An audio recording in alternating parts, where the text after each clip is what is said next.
আচ্ছা, কখনো কি ভেবে দেখেছেন একটা ভাষা যখন হারিয়ে যায় ঠিক তার আগ মুহূর্তে তার শব্দগুলো কেমন শোনায়? আজ আমরা ঠিক এমনই একটা অবিশ্বাস্য গল্প শুনব। পুরনো ঢাকার একটা ভাষা যা প্রায় হারিয়েই গিয়েছিল, সেটা কিনা নতুন করে প্রাণ ফিরে পাচ্ছে ইউটিউবের মতো একটা জায়গায়। ভাবা যায়? চলুন এই প্রশ্নটা দিয়েই শুরু করা যাক। একটা ভাষা যখন একেবারে শেষ হওয়ার পথে, তখন তার শব্দগুলো কেমন শোনায়? ব্যাপারটা কিন্তু শুধু কয়েকটা শব্দ হারিয়ে যাওয়া নয়, না, এর পেছনে আছে একটা পুরো সংস্কৃতি আর তার পরিচয় টিকিয়ে রাখার লড়াইয়ের এক দারুণ গল্প। তো আমাদের এই গল্পের শুরুটা কিন্তু পুরনো ঢাকার সেই সরু ব্যস্ত অলিগলিতে, মানে এমন এক জায়গা যেখানে প্রতিটি ইটের ভাজে ভাজে লুকিয়ে আছে একটা বিশেষ ভাষার জীবন্ত ইতিহাস। আর এখানেই আমাদের পরিচয় হয় ঢাকাইয়া উর্দুর সাথে।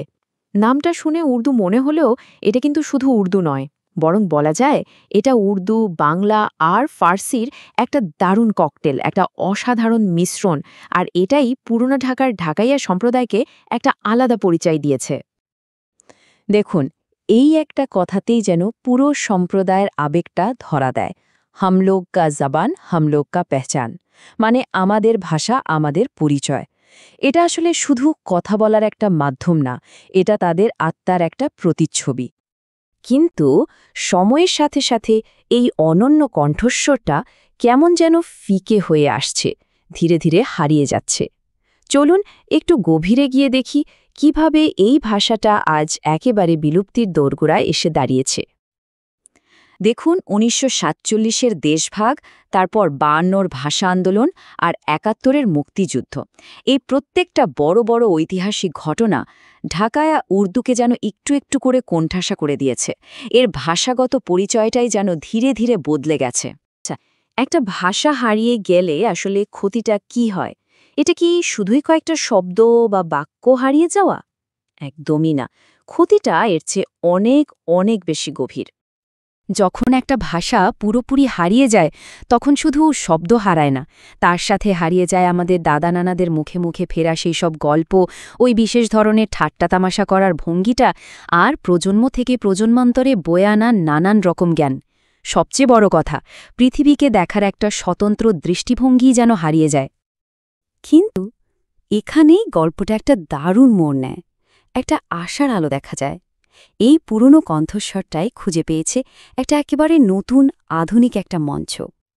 তো পরিচয় করিয়ে দিয়ে আমাদের এই গল্পের নায়কের সাথে, আর সে হল ঢাকাইয়া উর্দু ভিশন নামের একটা ইউটিউব চ্যানেল। হ্যাঁ, একটা ইউটিউব চ্যানেল। এর লক্ষ্যটা খুবই সহজ, কিন্তু অসম্ভব শক্তিশালী। এই ভাষাটা হারিয়ে যাওয়ার আগে একে রেকর্ড করা আর সবার সামনে তুলে ধরা। আর ওদের কাজ করার পদ্ধতিটাও বেশ গোছানো। প্রথমে ওরা এই ভাষার একেবারে শেষ বক্তা যারা আছেন তাদের খুঁজে বের করে, তারপর তাদের মুখের কথা, তাদের গল্প, তাদের সুর সব রেকর্ড করে। আর এরপর সেই সব কিছু দিয়ে ওরা দারুণ সব ভিডিও বানায়, যা নতুন প্রজন্মকে তাদের নিজেদের শেকড়ের দিকে, নিজেদের ঐতিহ্যের দিকে ফিরে তাকাতে আগ্রহী করে তুলছে। এই ব্যাপারটা একটু ভাবুন তো, আগেকার দিনে ভাষা সংরক্ষণের কাজটা কেমন ছিল?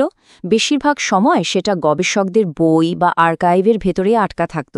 কিন্তু এখন এই ডিজিটাল যুগে দেখুন, সেই জ্ঞানটাই সবার জন্য খোলা। এটা শুধু তথ্য সংরক্ষণ করছে না, বরং একটা জীবন্ত, অ্যাক্টিভ কমিউনিটি তৈরি করছে। আর এর প্রভাবটা যে কতটা সত্যিকারের, কতটা ব্যক্তিগত, সেটাই একটা কমেন্ট পড়লেই বোঝা যায়। চ্যানেলের এক দর্শক লিখেছেন, আমি আমার দাদা দাদি ভাষাকে কখনো এত জীবন্ত শুনিনি। চিন্তা করুন একবার, এই একটা বাক্যই যেন পুরো প্রজেক্টটার সার্থকতা বুঝিয়ে দেয়। এটা মানুষকে তাদের নিজেদের শেকড়ের সাথে আবার জুড়ে দিচ্ছে। তাহলে শেষ পর্যন্ত প্রশ্নটা কিন্তু থেকেই যায়, একটা ইউটিউব চ্যানেল কি সত্যি সত্যি একটা ভাষাকে বাঁচাতে পারে? ঢাকাইয়া উর্দু ভিশনের এই গল্পটা আমাদের অন্তত এটা ভাবতে শেখায় যে এই ডিজিটাল যুগে আমাদের অমূল্য সংস্কৃতিকে বাঁচানোর হাতিয়ারগুলো হয়তো আমাদের হাতের কাছেই আছে, হয়তো একটা ক্লিকের দূরত্বে। এখন প্রশ্নটা হলো, আমরা এই প্রযুক্তিকে ব্যবহার করে আমাদের ঐতিহ্যের আর কোন কোন হারিয়ে যাওয়া অংশকে এভাবে ফিরিয়ে আনতে পারি।